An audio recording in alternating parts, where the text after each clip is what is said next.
Ho avuto sempre la passione per il cinema fin da quando ero bambino, ma bambino piccolissimo. Mi sono sempre piaciuti di più i film dei cartoni animati.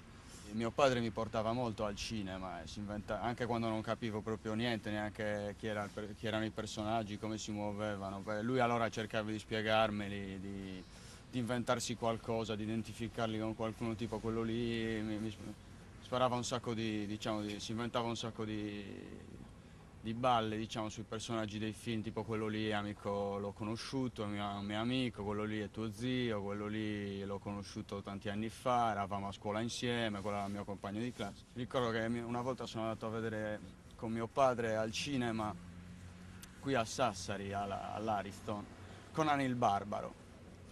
E niente, lui mi ha detto che quando era all'università Conan era suo compagno di stanza. Comunque farlo il cinema è un altro discorso, cioè io ho sempre voluto farlo, però mi mancavano i mezzi. Poi quando sono andato a studiare all'università mi è stata regalata una telecamerina, così, una telecamerina proprio da turista, e lì ho iniziato a fare le prime cose. Poi a Firenze mi sono iscritto a una scuola di recitazione più che di cinema, però questa scuola di recitazione, che era abbastanza divertente, però io non sono un attore, cioè io sono scarso a fare l'attore, non mi sento a mio agio. E niente, però contemporaneamente questa scuola aveva diversi corsi, cioè quello di recitazione, quello di montaggio, quello di riprese, quello di regia, quello di fotografia, e tu seguendo il corso di recitazione potevi anche seguire gli altri corsi. E qui più o meno ho capito come si poteva fare, anche se le prime cose sono cose molto, diciamo, sono cose così, sono delle cose inventate sul momento con degli amici per divertirci, e basta, niente di più. Però cioè, io mi divertivo molto a fare queste cose. Ho fatto un cortometraggio che ci ho messo un anno a farlo perché ci tenevo un sacco. Questo cortometraggio però alla fine non mi piaceva per niente, si chiama L'arte di essere felici, dove recitavo anch'io, facevo il protagonista, però non mi piaceva per niente. Allora subito l'estate dopo, in una settimana, abbiamo organizzato un altro cortometraggio con dei bambini a Ploaghe, dei bambini che giocano a Ploaghe, lì un vecchio che era poi Pietro Pittalis, che è uno dei miei attori che poi hanno fatto parte degli altri film che ho fatto. Questo corto si chiama L'ultimo giorno d'estate, e niente, parla di un vecchio vedovo solo, così, che viene preso in giro dai bambini del paese che lo credono matto, come spesso magari le persone sole possono essere, diciamo, la gente può pensare che siano un po' matti, un po' anche pericolose magari.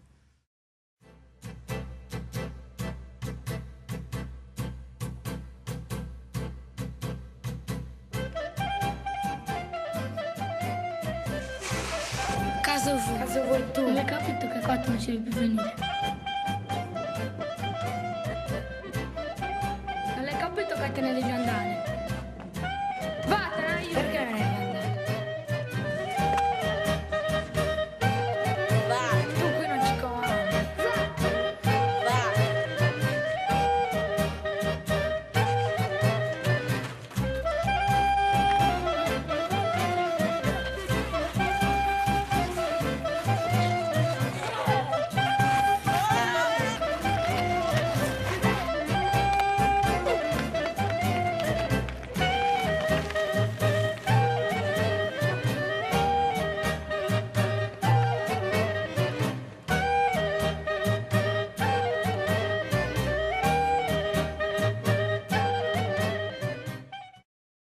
Ultimo giorno d'estate è un cortometraggio che pur essendo fatto con un budget diciamo praticamente nullo, cioè non c'erano soldi dietro questo lavoro, però è stato fatto con molta passione, siamo stati lì una settimana di fila mattina e sera, sempre girando con questi bambini. Comunque poi abbiamo iniziato a inviare questo cortometraggio ai concorsi e vedevamo che piaceva, infatti ha vinto moltissimi premi e questo è stato diciamo, questo è stato cioè, oltre a una soddisfazione, però mi ha incoraggiato molto per fare queste cose, perché comunque ho visto che, diciamo, che attraverso la forza delle idee si poteva riuscire a creare qualcosa anche con niente.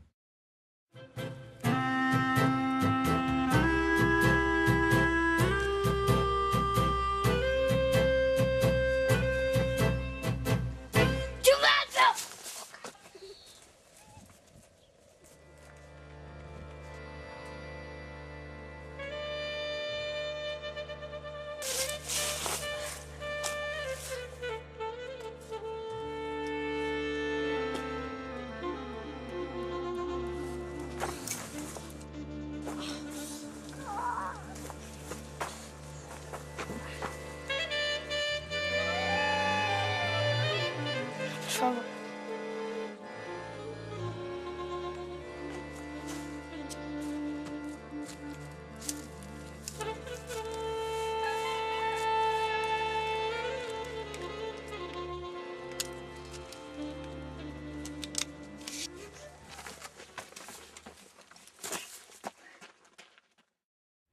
In seguito, all'ultimo giorno d'estate, che ha girato in tutta Italia, è stato anche a un festival in Brasile e per essere un film, cioè mi è stato perché poi passando nei circuiti dei festival internazionali, per esempio Milano Film Festival, il Festival Internazionale del Cortometraggio di Siena, entra nel database di festival internazionali ed è stato anche selezionato a un festival di Rio de Janeiro.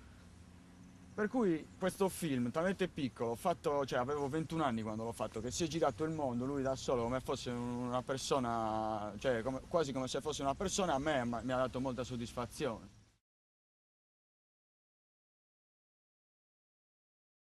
Io ho iniziato a fare cinema con Stefano De Fenu, che anche lui studiava a Firenze, è di Sassari anche lui, e niente, abbiamo iniziato insieme a fare cortometraggi. E Pietro Pittellis è lo zio di Stefano. E mi ha fatto vedere le cose e ho detto, "Oh, no, questo qui è un fenomeno, cioè secondo me è un fenomeno."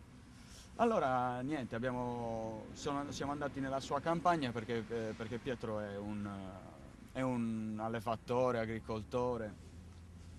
L'abbiamo messo in una casetta e ho detto adesso gli metto delle fotografie della moglie morta tanti anni. La moglie non è morta, però nel film era così. E gli dico parla con tua moglie che è morta e poi di anche che dei ragazzini ti prendono a pietre, ti prendono in giro perché dicono che sei scemo, tutti in paese dicono che sei scemo. E niente, allora lui inizia a improvvisare così, parla con la moglie, gli dice adesso guarda adesso come mi trattano, prima c'eri tu, prima non era così, adesso tutti mi credono scemo, tutti mi prendono per pazzo, i bambini mi prendono a pietre. E a un certo punto si mette a piangere. Lui ha pianto davvero, si è concentrato talmente tanto che ha pianto davvero. Per cui questa scena è venuta benissimo, l'abbiamo montata col resto, intorno a questa scena abbiamo creato la storia del cortometraggio.